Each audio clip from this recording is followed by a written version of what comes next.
Today on The Big Show, we're going to talk about the 3 KPIs you're being judged on, whether you realize it or not. We are going to talk about how there's a conspiracy with the parts department and guns. And we're going to answer your questions and lots more. I'm Chris Collins. This is Jeremy from Advisor Fix and creator of the Profitable Service Advisor. This is Christian. He's the master executive here at Chris Collins Inc. Would you call him an executive? And this is Service Drive Revolution.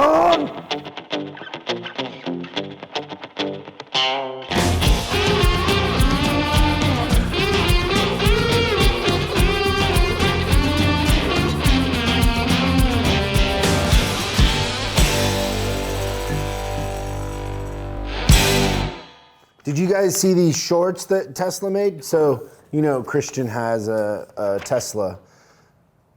And so they made a limited edition shorts. We ordered you a pair. Will you not wear those on the show? They're priced at $69 and 420 cents. Tesla shorts. Do I have to shave my legs if I wear them? No, not at all. It'd look better. Hairy? Yeah.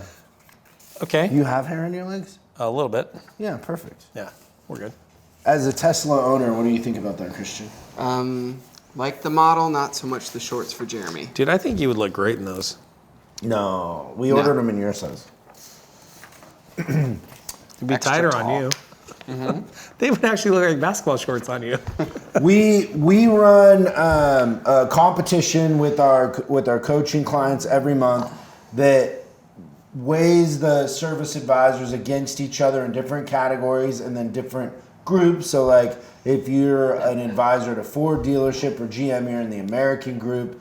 And then the managers in the software are graded on their average advisor's performance, right? And so we have the list of the winners last month, which is pretty exciting. So in the American group, the top manager was Baby Snack. Oh, by the way, everybody has a nickname in the comp too.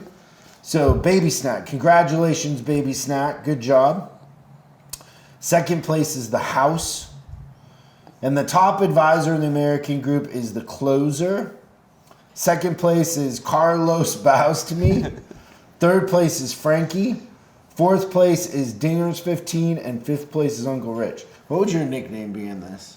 I knew you were going to ask me a question that I did not know the answer to. The top manager in the Japanese comp was Al Capone, and second place was the Prodigy from Louisiana. Mm-hmm. I think I would take Mahomes because I'm the Mahomes of service advising. Oh, boy. Yeah, Here here we it go. goes. I'm just saying, it's there. Didn't Mahomes just sign a $400 million contract? Exactly. Scoreboard says it all. My numbers would give me the validation of that. Okay. Good. Top advisor in the Japanese group, Lucky Luciano. Second place, CPAP. CPAP. Yeah. Is that like a Do you guys like prep for this before? Or like No. You should coach him on that. Third place is Sharpshooter. Fourth place is the Gems. And fifth place is John Dillinger. Nice. In the Highline competition, Vector from the beautiful state of Illinois. It's a three-peat top for manager. Vector. Good job, Vector. Dude, good job. High Vector five. is a huge Detroit Lions fan. I'm sorry. Never worked out. So sorry. He doesn't waver from them, though. It's pretty impressive. Owned by the Ford family, though. Well, that says it all. It does? It does. There's more on that to come. Stay tuned. First place is Rover Hog for the advisors. Second place is Beast Mode. Ooh, I like that. Little tribute to the Seattle Seahawks there. Okay. Even though that advisor's from Illinois. And third place is Rooster. In the Euro Highline group, top manager is the Monster. Good job, Monster. First place is New Spock for the advisors. Second place, Big Mike. And third place is LT. And for Canada, top manager, Looney One.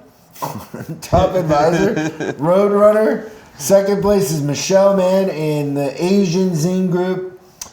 Big Tuna is the top manager and top advisor, Ren Polly, and second place is Haas. Good job, everybody in the Excellent. comp last month. A lot of repeats there, so pretty fun. So I'm excited to get the independent comp going, which is coming very soon. So we'll have a group of independents that we can have on the comp board and throw some numbers Yeah, out. didn't we really build cool. that in the software? It is built. It's It ready is. to go. It's got some really great KPIs that the Yep. advisors are going to be competing against each other. We've got some technician stuff built in. Yeah. There's some really cool stuff in there. I think it's going to be great. I Okay, agree. so I know you have a conspiracy theory about the parts department, but It's based in fact, though. I can show you invoices, and we'll do the dollar costing average of cores, and it's increased. I've got facts behind Hold this. that for a second, though. So Michael has a question that he was asking, and I thought, just ask it on the show, and we'll get your opinion because it involves the parts department. And I know what a fan of the parts department you are. Yeah, absolutely. If anything goes wrong, And in so the you're gonna dealership, love it this is- question. So, Michael, what's your question? Hey guys, thanks for having me on the show. So the other day I went into my local service department and I was going in to get a scheduled maintenance done as well as a recall because So what kind of car? That's a Toyota Corolla Hybrid What year? 2020. It So a already has a 2020 recall on it. And it already has a recall on the seat belts of all things. Oh, okay. Yeah, so So you went in, how many miles? I'm not sure. 4829. So you went in for your first oil change, Right. and when you went in, they told you had a recall, or you knew? So I knew I had a recall before. Did you get like a notice in the mail? Yeah. Okay. Yeah. So I went in and they told me on the phone, okay, well, we can't deal with the recall until we check out the car. So I said, great, I'll take it in while you guys are doing my maintenance. You can check out the car. So they check out the car and I get a phone call at the end of the day saying, hey, we did your maintenance and everything's done, but unfortunately we don't have the part to do your recall, but we're going to order it and we're going to get you back in here next week and we can do your recall. So I set up an appointment and everything was great. Now comes this week, and just to give you some context, this weekend I'm going on a road trip and I need those seat belts fixed because I need to be safe. So I have my appointment tomorrow and I called up the department today just to confirm. I called the lady and I said, hey, So when you called the dealership, did you ask for parts? yeah, I called for the service department. Okay, so you asked the service department. Right, and I said, hey, I'm bringing my car in tomorrow for a recall. Last week they told me to schedule an appointment for this week. Before I bring it in, I just want to confirm that you guys have the part that you needed to order. So it's And- been a week and nobody's contacted you and said the part's in. No. So you're calling So she because goes- you're worried because you're going on this trip. Yes. So And where's this trip to? to Northern California. And then the seatbelt recalls on all four seatbelts, or which It's on the seatbelts? back seat belts. So there's a recall on the back seatbelts. Are you Correct. taking people with you on the trip that will Yes. be in the back? Yes. Do you care about those people? For the most part, yes. But technically, if the seatbelts didn't work, it would be okay. Yeah. How close are they? Family? No. You they're know what not. a good parts manager would do? Give them some loaner helmets for those customers in the back seat. There you go. So I called the lady and she puts me on hold for a good minute, a little while. Because she has to check with the parts department. Correct. Okay. She comes back and she says, hey, so in order to get that recall, we need to get your car in so we can inspect it so we can see what part to order. Didn't we already do And that? I said, oh, well, I did that last week. They already inspected my car. And she said, oh, well, in that case, your part's here. Sure. If they inspected it, it's here. So just come on in. So my question for you is my part really there? I'm going to vote for no. I'm gonna vote no. No. Yeah. So no, probably not. So maybe call and ask for the manager and tell him, like, hey, this is my confusion and I'm getting frustrated and could you help me? Or we could call together and we could ask for the parts department. Your appointment's tomorrow? Yeah, tomorrow We morning. could ask for the parts department and they might tell us. In Jeremy's theory, they wouldn't. They wouldn't. No. But man, what a well-oiled machine that place is, huh? Yeah, so now I am worried. Well, there's either two scenarios. They either have a stockpile of those parts ready, but they need to have the inspection done first, which they claim they didn't do the first time. So if they had the parts in stock, it would have been done already.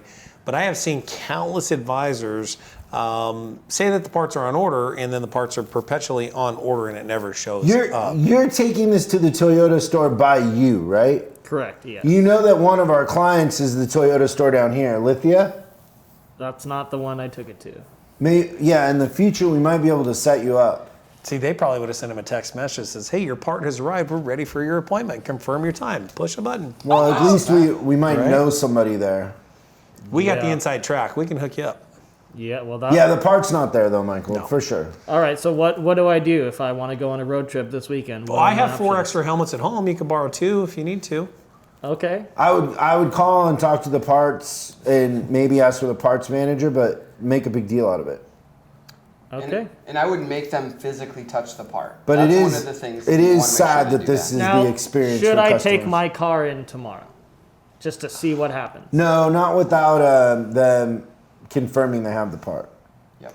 I vote for yes, because you can probably raise an issue that if they don't have it ready, you might be able to get a free loaner vehicle for your trip if yours is unsafe to drive. Just saying. He's not going to want a loaner.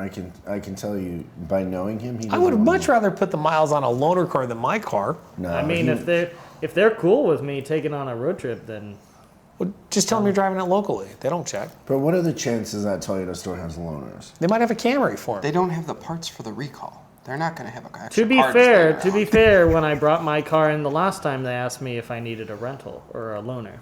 Listen. So this is the difference Listen, seatbelts aren't a safety issue. It's not a big deal. You're not going to put somebody in a loaner or a rental for a non-safety issue.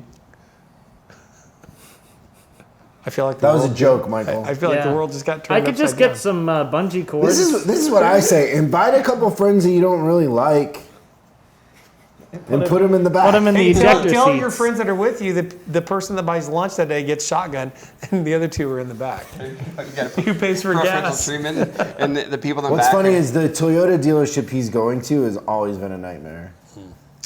Dude, that's a great question. Thanks for bringing that up. Absolutely. Great scenario. Yeah, sorry, Michael. Thank I'm you sorry for our making me industry's let worry. you down. Oh, I was Yes. going to tell you guys too. So over the weekend, I went out again, no ankle bracelet too. It's 2 weekends in a row. So I went to the zoo, and the only animal in the zoo was a dog. It was a Shih Tzu. Get it? Shih Tzu? You don't get it? I don't know. It's a play on Shih Tzu. Yeah, got it. Got it. You're not No, laughing. he usually laughs. Hey, do you know what Christian did on Monday at our company meeting? No, I don't. He opened it with a stand-up routine, and it was hilarious. How many minutes? It was I about don't 3.5. Dude, that's a long time. Good job, man. I'm telling you guys, like, we need to have a party and follow Christian to an open mic somewhere. I Like, would- he's ready to do stand-up. I would It was hilarious. Totally be down with it. And Speaking it of makes the day for everybody go a little bit better. We had a good Monday. It was Yeah. humor, actually brings Wish we joy. could have started today off like that. Today's been a total shit zoo. fun. Yeah. It's Wow. Silly dog. There's no rewind button right now. We can't go back. We'll go back and what?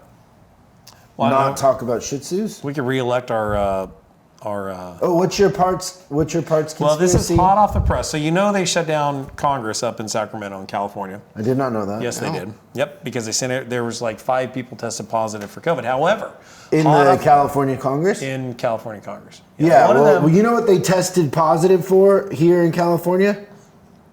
being stupid. Shih Tzu leadership. Shit.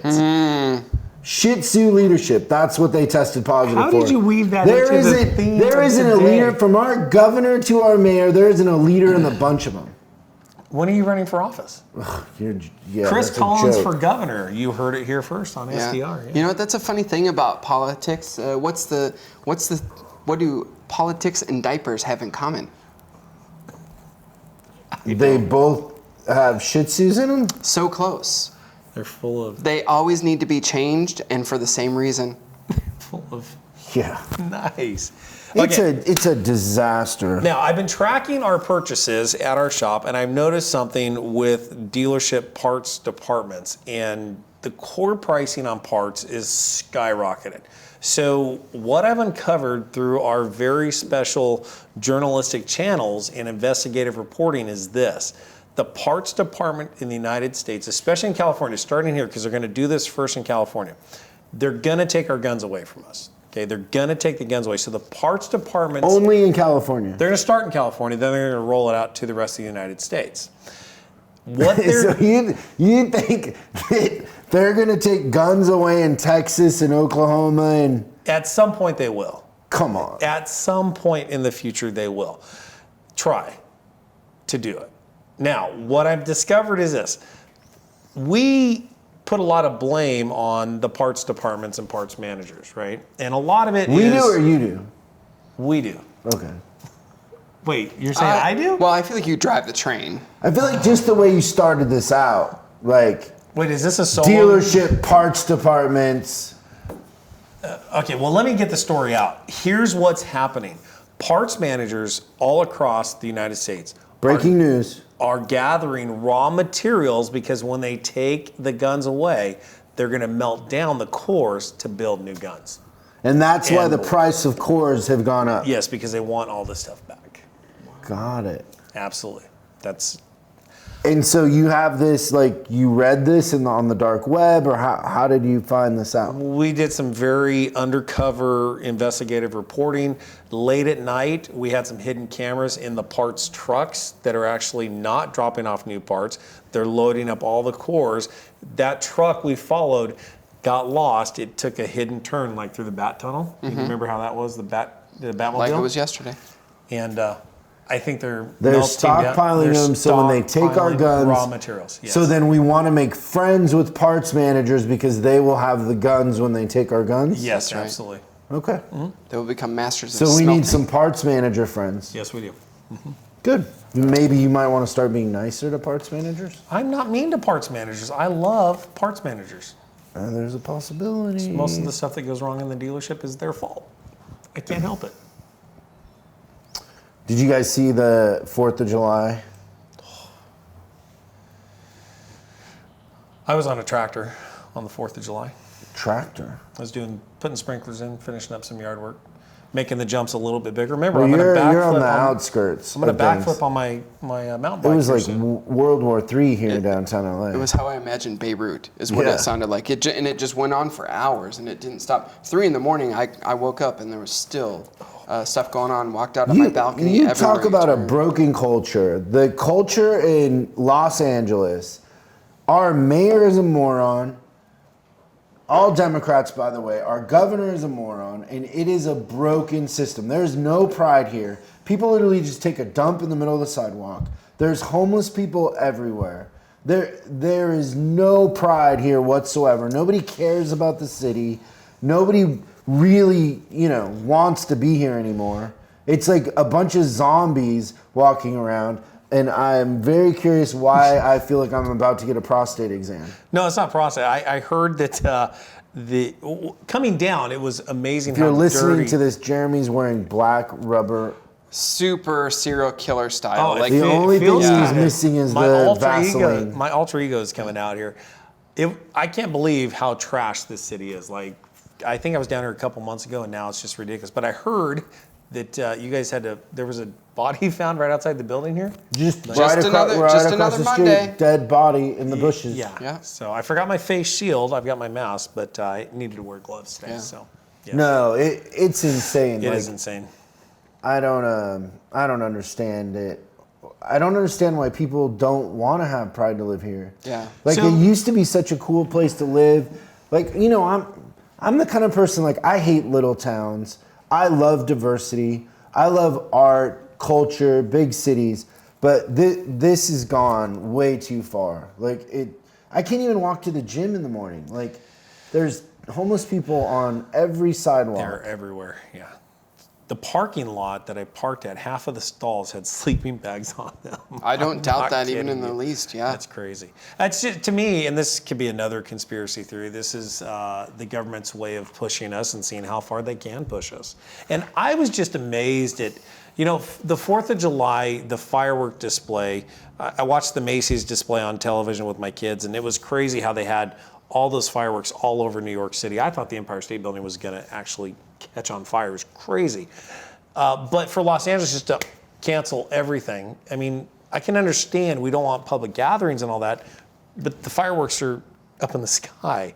They could still do the display. People could still enjoy it from the safety of their home or wherever.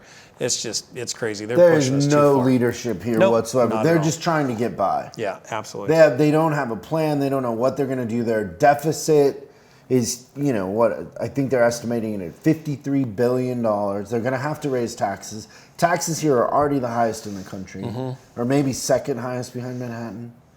And they've already it's a slashed the joke. LAPD budget, so they can't steal more money from that department. Yeah, and that's a joke too. Like the last thing you want to do is slash the budget for a police force that's already over taxed. See, this all makes sense as to why the parts managers are stockpiling raw materials. They need they need that stuff to build the guns of the future.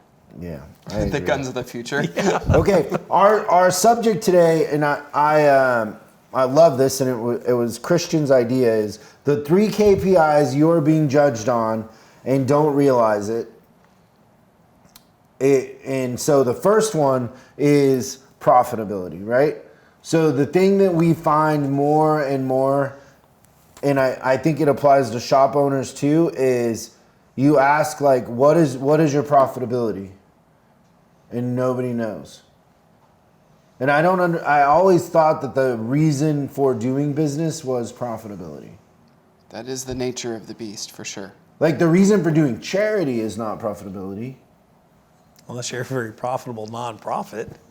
Which is very common. Can be. You can have Yep. a high salary. They don't cap salaries in nonprofits. Maybe They we don't? should turn this into a nonprofit. We could. No, they don't. Unless So you you're can pay yourself like $5 million a year? in a Absolutely. And it nonprofit? happens on a regular basis. Really? It's non-for-profit means that you're not seeking to have profit, but it doesn't mean that there's not stuff. Hey, left there's over. overhead. We have to run the organization. Yep, we that's need exactly a CEO. Yeah. So there's no governors on charitable organizations and the profit that they can pay out, but there is on shops and service departments. That's right. What are they governed at? What's the limit for how much profit you can make? Well, it's America. There's no limit. You just said there was. He did. I didn't. No, there's a You limit. shook your head. You agree Oh. with them. No, I did not. You did. No. It's a conspiracy. No, I did not. Not at all. So do you know what, okay, so I agree with you, and profit is key. And from the advisor position, it's interesting because we can get so stuck in the 4-letter word. Do you know what that 4-letter word is? Shih Tzu. Shih Tzu. B-U-S-Y, being busy. So you can get caught up in activity, but you don't follow the profit. And a lot of times there's work that we can actually do that will be profitable, and then there's other work that we take in that is not profitable. And I just look at so many times I've said yes, trying to help somebody, but at the same time, I didn't think about the profit, and then it actually cost us money. And you got to realize that every minute of your day counts. The productivity of the shop, you've got to get that work out. And if something's going to steal profit and time, it's going to cost you to fix that car. And we should not pay to fix our customers' cars. So we have to be smart and realize that being busy is a 4-letter word, and you want to be profitable. So when people ask me, how am I, you guys are really busy. I said, hey, I'd rather be profitable than busy. So the thing that I know in the dealership world is the financial statements, if you're good and you know what you're doing, usually print around the 3rd of the month. Mm-hmm. If you're old school and slow, they print around the 10th of the month. But either way, a general manager or a dealer is getting that financial statement, and the first thing they're doing is opening it up and looking at profitability by department. Yep. Most of the time, the service manager never sees that, but they're being judged on it, and it's a trick bag. It's a trick bag from the dealer's side that they're not educating them on that. They're not sharing it with them. It's like the best kept secret that you're judged on. Right. Like, I can't think of another analogy of something like that, where you're judged on it, but you're not involved in it. Well, and how much of it do you control too, which is through awareness needs to be brought that if you're a service manager and you don't have access to it, you need to get access to it because your job and your career is riding on that profitability, that bottom line number. Well, I think what happens is that people come into the service manager position, and let's say that their pay plan's based on gross profit. Right. They assume the social contract that their measuring stick is gross profit. The truth is that it's net profit, it's total profit at the end. Whether or not they know or are exposed to it doesn't change the fact that this is judgment, not what they think it is with the pay plan. That's why it's so easy for them to come in, and then they might generate a ton of gross profit, overexpend, right, and have their expenses exceed their increase in gross profit. They're losing money, they're jobless, and they don't even figure it out at the end. I was trying to think of it too, like I can't think of an industry where we're judged on something that we're not privy to the information. Like that's I've always said it's like driving a car without a steering wheel. Like you have a brake and an accelerator, but you can't really steer. And so, but what happens in dealerships is most of the general managers or dealers come from car sales. Yep. Mm-hmm. So they're not sharing the service and parts numbers that much because they don't understand them.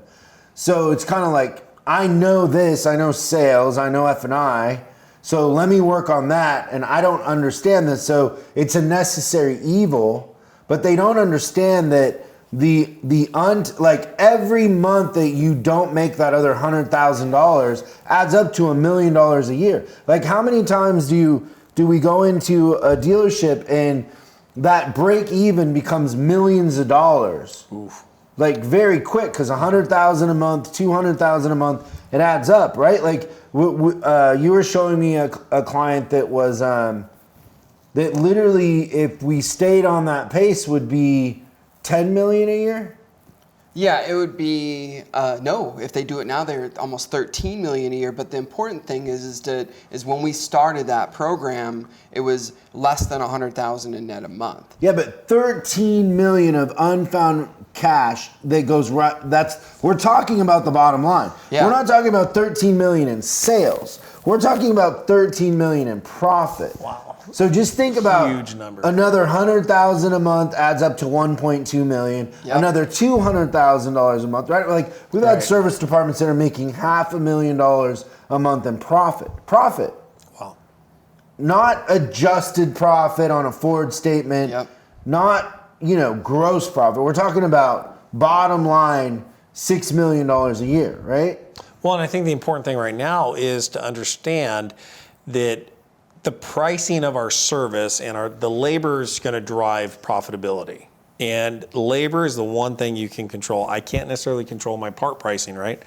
If I'm not making enough profit, it's very easy for me to change my labor rate, my effective labor rate, and make sure that we're driving the profit down to the bottom line. And I believe, this is just a general statement, that most service departments and auto repair shops are undercharging their labor by about 40% today. Just based off of real estate costs, real estate expense, the expense of running the business, doing business in California, all that stuff. So there's room to grow, but the limit is right here. Yeah, but so to that point though, is most of the time, if you're driving a car without a steering wheel and you don't have access to the information, and then if you did have access, you don't understand it, right? Yeah. So it's compounding problems on top of each other. So in that, if you were a person trying to run a good business, you're a service manager, the only thing that you're going to revert to is, if we're busy, we must be doing good. Right. Yep. And so what we see time and time again is every hour of labor they sell, they're losing $10. And you'd be better to stand out front and give customer $5 bills. Cut your losses in half. Yeah, but they don't understand how profit is created because they don't have access to the information. Right. Which begs the point of every business is unique and has unique fixed expenses that go into the cost of doing business. So you can't necessarily compare your labor rate to the shop across town or the dealership across town, because their expenses are different than yours. So you've got to be able to understand it to your customized way and make it right for you. Yeah, we're not saying you have to raise your prices. We're not saying you have to do anything. All we're saying is the leverage and the power is in understanding and knowledge. You can figure the rest out, but if you're driving without a steering wheel, you just think because you're busy you're doing okay. And every month when the general manager or dealer pops that financial statement, they see your face. Yep. So they see a negative number, they see a break even, and they see your face. They don't see your face, they see your paycheck. Yeah, and then what they do is you walk by the office and they're like, you're going to get me $500,000 in gross? And you're like, yeah, well, he's happy if I get him $500,000 in gross. Meanwhile, $500,000 in gross, you're losing 20 grand.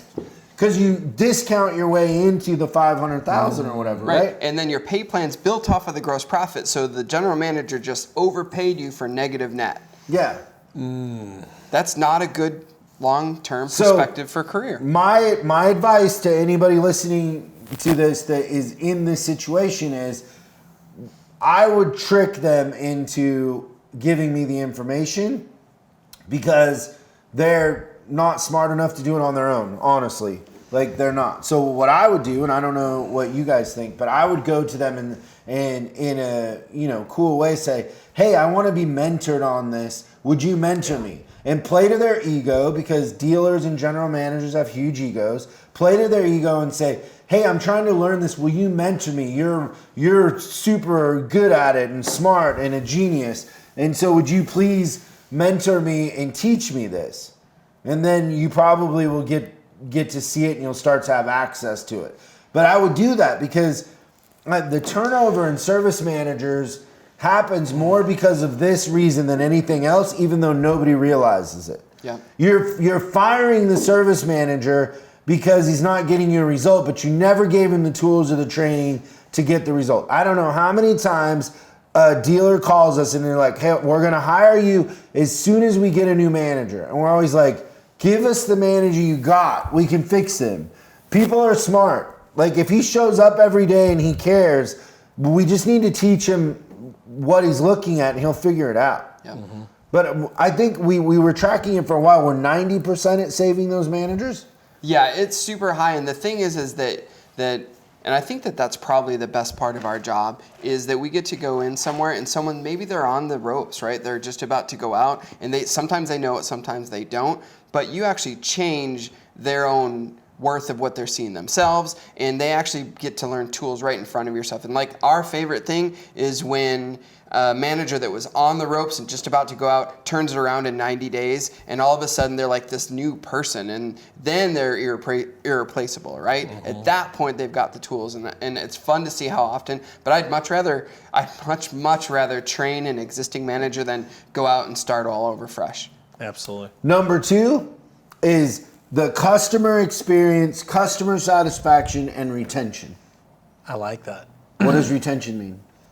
How many customers come back to you? Yeah. Yeah. So if got that one right, I was so scared. Oh man. we should do it terms you should know. Terms right? you should know, Jeremy. This is a test. So why do dealerships lose 80% of their customers to independents over time when they have home field advantage? They sell the car. They have home field advantage, and over the first 3 to 4 years. You said it's the customer experience. So one thing, retention is very vague for an advisor on the front line. So you got to think, we're busy. We're writing 30 cars a day. Maybe 20 if you're a little smarter instead of a harder worker. But the retention side of it takes time to come back. So what I like to judge is the customer experience, right? How many 5-star reviews organically are we getting? And then are those customers referring people over to us as well? So the challenge is, at the dealership level, the process is a lot different at the independent, whether it's location, it's easier to get to the independent, speed of service, the communication process. And we compete with some dealerships in our town that have really great systems in place. But still, their retention falls too. We gather those customers. So yeah, and so the reason the retention falls is the customer's perception and feelings about you. That's it. And so as a service manager, you need to get involved in the car sale.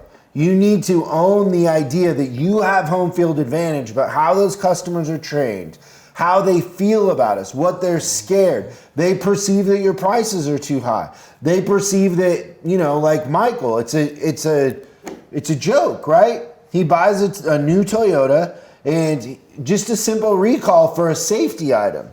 It's a huge hassle. Yeah. You're in the business of being lubricant in the process and constantly figuring out how you can improve the customer experience, because that's the future. The customer experience is the future. Well, and think of this too. So in Michael's case, that service advisor, if you have the wrong culture in your service department, this is going to lay it out for you. The service advisor is looking at Michael's ticket and is like, oh, it's not a big ticket, right? So what's the effort that advisor is going to give that particular ticket? They're going to let the system kind of deal with it. Okay, he goes to 10,000 miles, it comes back in. It's another small service, 15,000 miles, 20,000 miles, 25. So now the first time that Michael's really deep in to the experience of the dealership is at $30K, and what does the service advisor try to sell him immediately when he shows up? A big ticket. So we've got to get our focus off of the dollars and cents and the paycheck and put it on the experience and realize it's the lifetime value of that client that's going to pay us, not necessarily the transactional value of that client. I see your point, but I would make a counterpoint to that people will pay for a good experience. Oh, absolutely. That I believe that dealerships aren't losing customers so much because of price, because we do a lot of work with independents, and it ends up the independents are more in a lot of cases. The independents are buying the parts from the dealer and selling them for more than the dealer sells them for. As in, you do that every day. What's wrong with that? But I'm just saying it's customer perception. Yep. There's no doubt. So I think the big thing is that when I think about independents versus dealers is, in Michael's case, he's working harder to service his car at that store than the store is working to service him. When he has to, because it's warranty. And so the dealerships take advantage of the idea that you have to go there. Right. But they lose them as soon as you don't have to go there. 80% of them go somewhere else. Right, and the magic happens after the warranty period, right? Yes. But we think we've got this at the dealer side. We've got this captive audience. Right. But the beautiful thing is when on the independent side, they're recognizing that and they're capitalizing on the dealer customers before the warranty's out. Right. They're already starting to get them to pull for regular maintenance, and you go where you're used to going and where you perceive the value, right? And I think that's the difference. Yeah, and with retention too, I think consumers have shifted, and definitely where society's at today, people's patience definitely shorter. People are kind of agitated, so you have to execute perfectly during that transaction. And you've got to use every bit of technology to deliver that to the customer. There's a number of things that they could have done to hit a home run for him. I'm just curious what he would rate them right now on a scale of 1 to 5. A 1. The thing too that in this whole thing is lost is Michael's like the sweetest guy that would do the right thing. Just want if you said like, hey, could you come back in an hour? He would. He's not trying to impose his will on anybody. He just wants it to be fair. That's it. Yeah. He's not like now the voice of God. He would probably stand on a desk and throw stuff at people. But lightning bolts. You're talking about when that sort of stuff happens to somebody like Michael, it like makes you want to fight because it's just such a waste of time. And the sad part of this is the actual fault of this is the parts department's fault. It all boils down to parts department. Man, I didn't think that before, but you're starting to win me over with the conspiracy. There it is. With the but bullet they're thing? going to have the guns, so we need to be friends with them because we're going to need the guns. Now, do you think that they're going to take the cores and make them into ammo? Absolutely. Or will somebody else make ammo? Primers, brass, all that stuff. Yes. All of it? All of it. Do you think they might load them a little hot? Absolutely. The third one on this list, shop efficiency. It's incredible that you are running a factory and you have no idea what the factory produces. It is crazy that the monkeys most of the time have the keys to the zoo. Like there's 2 questions that can tell you how good somebody is at their job. what's your net to gross and what's your shop efficiency? And when you say, what's your net to gross? And they're like, I don't know. And then you go, what's your shop efficiency? And they just look at you. You're like, it's a production facility. It's a production facility. If I go up to a plant manager at a Pepsi bottling company and I go, how many cans? They'll be like, we bottled 3 million cans yesterday. Yeah, their waste was probably 0.02%, and they know the efficiency. You go into an American Express phone room and you're like, how many calls? We had 3,000 customer issues and 1,750 of them were solved within 3 minutes. Nice. And it's probably posted on a board somewhere for everybody. No, it's on a TV. Yep. Like, the idea that your shop doesn't have the numbers posted, that you're not judging your shop on production, and your shop is running you're not running your shop, is a recipe for disaster. It's suicide. The missing link there, the hardest part of this, efficiency boils down to human behavior. And we have to be able to manage our employees and our team members to help them get results. I used to say, that every hour of your day counts, then every minute. And then when I really broke it down and say that every second of your day counts, efficiency went through the roof. Yeah. This is kind of getting morbid. It's making me think, what did one casket say to the other? Wait, I know this. Hold on. Is that you coughing? Is that you coughing? Nice job. Good job. Good one, man. That was awesome. I wrote that down. He was prepared. I love it. Awesome. Okay, those are the three. Any other ideas on that before we take questions? I had one, but the casket just threw me for a loop. So I do that sometimes. you have that way with Okay, voice of God. Do we have some good questions this week? The voice of God has excellent questions. Question number 1. As a fairly new manager of an independent repair shop, how would you deal with a technician that will not take any type of criticism? He gets mad and walks out. He comes back the next day and apologizes, but I still lost a lot of time and service because of him. I know what you're going to say, Jeremy. Fire him. No. Dang it. That's my instinctual response there. What would I say? Calling his wife. How do you know the guy's married? I'm just assuming. He could have a life partner. Same thing, isn't it? It is, yes. Yeah. Calling his husband or his wife, whatever, and ask them to help. That's playing the trump card. Yeah, absolutely. That could Were you go, going to say fire him? Yeah, there's tons of technicians. I saw like 4 ASC Master Certified technicians on the side of the street. Those were homeless people. Oh, they must have stolen the jacket from somebody else. I know where this question comes from. Gene in Florida, great question. The challenge here is nobody wants to lose a technician. And the talent pool for technicians is dwindling. So even if you're at a dealership or an independent, this is a real world scenario that happens all the time. So if you have a technician that doesn't want to take in, he's labeled like criticism, is that correct, voice of God? Yes. Okay. So it's not so much constructive feedback, it's criticism. Nobody likes criticism. You gotta understand, we're dealing with human behavior here and you have to manage that behavior. So the thing I don't like is the fact the guy walks out in the middle of the day. That's just not good. But then he comes back and apologizes. So maybe his heart's in the right place. He just doesn't know how to deal with his emotions. So maybe we need some sort of therapy.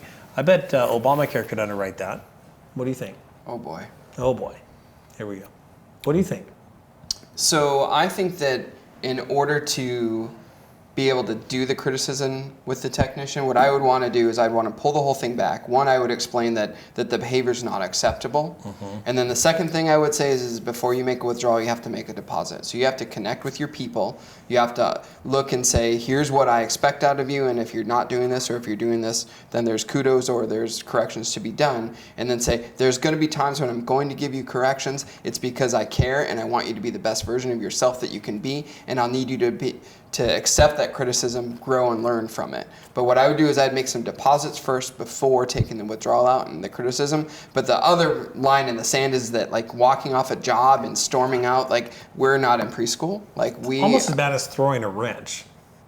there's not much of a difference. It's the No. same tantrum, Yeah, right? So it's the absolutely. same behavior, and a lot of times that comes from us not having enough deposits before we're trying to coach people. Yeah, great point. I think a lot of times too, we hire people and we don't actually set those expectations up front. And we think just because they are a technician, they have 15, 20 years of experience, that they know how to do it. Well, they may not know how to do it our way, and we still need to treat them like a new employee and walk them through every step of the way. The challenge is, where do you find the time to do that though? But I think you're right. You've got to set the stage, what's acceptable, what's not, and then you've got to make some positive deposits and make it happen. Good. Great question. Guess what we got coming for Gene? What? $100 and some swag. Nice. Yeah. Wow. Good job, Gene. Good job. This next question comes from email. I recently asked the service director after interviewing an advisor if the advisor asked what our net to gross percentage is at. He informed me he did not. I then inquired what we average month to month, and he told me we stay around 11% each month. My question is, how bad is 11%? And what percentage should someone's dealership push to achieve? Thank you for your time. So 11% isn't bad. It's a little higher than the national average. So it's not bad. The goal would be 30% plus. I hesitate to say just 30 because it seems like we say 30, people hit 30 and then they put their feet up and kind of quit. Yep. So, as much as you can while having high retention and taking care of customers. Absolutely. So it's a balance, right? Yeah, that retention is going to be the barometer too. Your reputation's out there, so don't worry. Customers will give you the feedback on the pricing model too. Yeah. And when the value doesn't exceed, when the value's not there with the pricing, that's where you'll know. So I think that's super important to say is that don't always assume that your price is too high. I'd say first thing I'm looking at is the value proposition, because are you meeting what the expectation is of the price? So I don't think it's always that your price is too high. I think it's sometimes that you're not following through on the promise. Absolutely. So yeah, 11% could be a great number if you were getting 3% 6 months ago, right? Yeah. So it just depends on where you're. I'll tell you this, if you're losing money, it's harder to get from losing to break even than from 11% to 30% net to gross. You're doing more right than you're doing wrong. Yep. Absolutely. Okay, that's it for this week. Thank you, voice of God. Thank you, gentlemen. So I have Good a job. question. That last question was from email. So do we send the swag to Gmail, or where do we send the No, swag to? the voice of God is pretty good at tracking down addresses. Nice. The voice of God sees all. My faith has been restored. Thank you. Thanks, you guys, for tuning in. We'll see you next time on Service Drive Revolution. Thanks for watching this episode of Service Drive Revolution. If you have any questions, go ahead and post them in the comments below. Make sure you subscribe and hit the bell icon so you're notified when we post new episodes. I'm Chris Collins, and you can find me on Facebook and Instagram at Chris Bulldog Collins. And I'll see you again on the next episode.